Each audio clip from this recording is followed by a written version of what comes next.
Here I'm sanding with 120 grit. 120 is actually a little bit too light, I guess. It's not aggressive enough. I probably could have went with a 60 to 80 grit, but I didn't have it, so I just used what I had on hand. Just keep going over it and over it and over it and over it.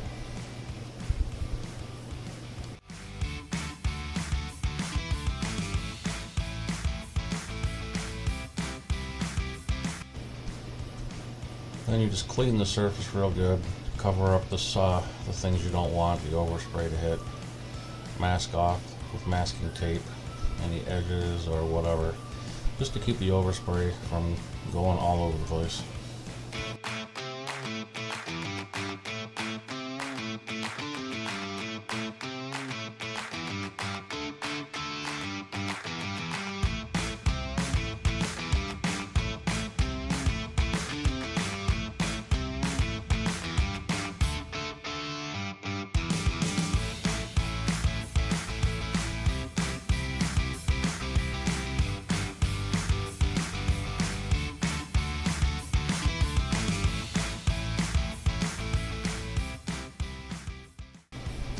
Here I'm noticing that there were some rust bubbles still showing up, so the technique I use is you sand it down, go over it with the rust reformer, let that dry, then go over it with your primer, let that dry, and then when you use your spray paint, you usually spray one layer, let that flash off for about 10 minutes, and then spray your second coat, let that flash off, and if you want a third, go for it.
Alright, so after, all that,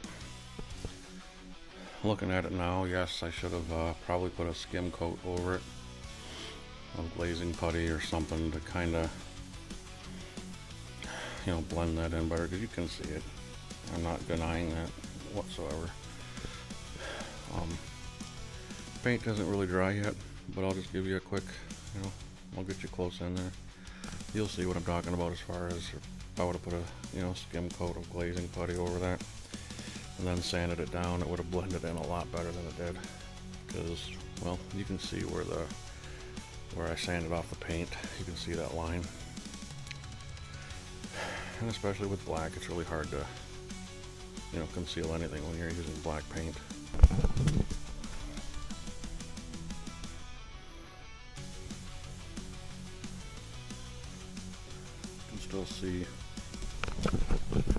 You can still see that there's like even that haze over the overspray, because the paint's not dry yet, so it's not going to blend in real well just yet. But anyway, that's about it. And update on the Jeep, because I'm horrible at this and you guys know that, but I was under there and I checked the front differential, see if there's any fluid in it, and as soon as the plug came out, a lot of blackish gray oil came out. So there's oil in it. I was happy to see that. I didn't know what was in there, if anything, considering that the CV shaft boot is torn. I'm assuming that there's seals, like just before the shaft or as the shaft is entering into the differential. I'm assuming there's seals there to keep the fluid from going out, but I don't know that stuff very well. So what I did to try to repair that boot to get me by is, it's a bit of a joke. I'm almost embarrassed to even tell you guys what I did, but the boot was severed in half. I mean, it was two pieces when it should have been one, but it was right on a seam, and of course it's the down part of the V when it's ribbed. It was the farthest down cut, and it was broken right there, so it's separated into two pieces. Would you like that little visual? But so I went and got a bunch of stuff. Like I went and got some brake cleaner. I got some grease to pack in there because I know that was pretty much dry. Some paper towels, some gloves.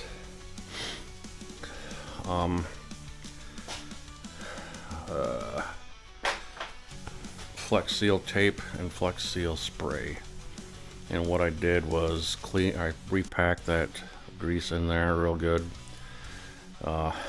cleaned up the boot, and attempted to wrap the tape around it first, and I tell you what, that was not easy by no means. There is literally about that much room in there. That's about how long that boot really is, and the tape is like up to there kind of length, so I had to trim it down. Needless to say, I had to try to get the seal shut, and in doing so I put the tape around the hub, the wheel hub, and came out, and I kind of pinched together the highest part of the rib that was there, so it kind of pinching it closed, and then I wrapped the tape all the way around that a whole bunch of times.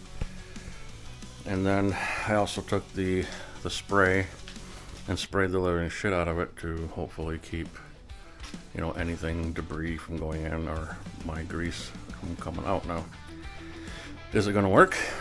Probably not. It'll probably fail. It's probably going to fail immediately too, considering after it was all said and done and I realized how I had done it was kind of stupid. Like I said, it's on those ribs, and I put it on the outside to squeeze that bottom part closed. In doing so, when I pulled those together, I forget that when the wheel turns, it's going to spread. Yes, this tape is supposed to kind of have some flexibility to it, but I think it's going to pop off immediately, and then I'm going to have, you know, just a mess down there. So let me get you under there, and I'll show you that. Y'all can have a nice little laugh and chuckle about it. It's alright, because I kind of am, so I'll show you.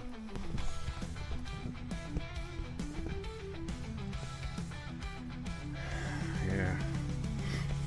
If you look real close right there, it looks like a giant gap that never got sealed, so I don't know what that's going to do. I'm supposed to let this dry for it'll dry hard in 4 to 6 hours, but 24 hours to cure. And I did this about an hour and a half, 2 hours ago. And I tell you what, guys,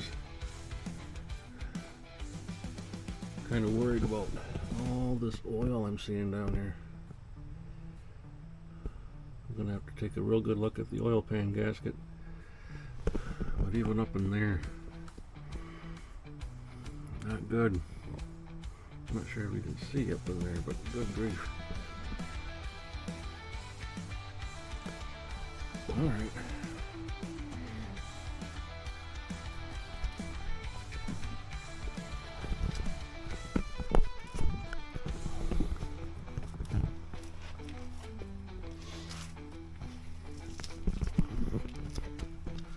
One last quick look at that. The hazing still really isn't going away. It might. Yeah, it's still tacky. So, we'll see.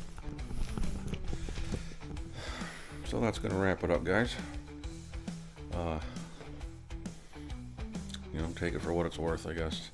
I'll definitely let you guys know about that CV shaft boot repair.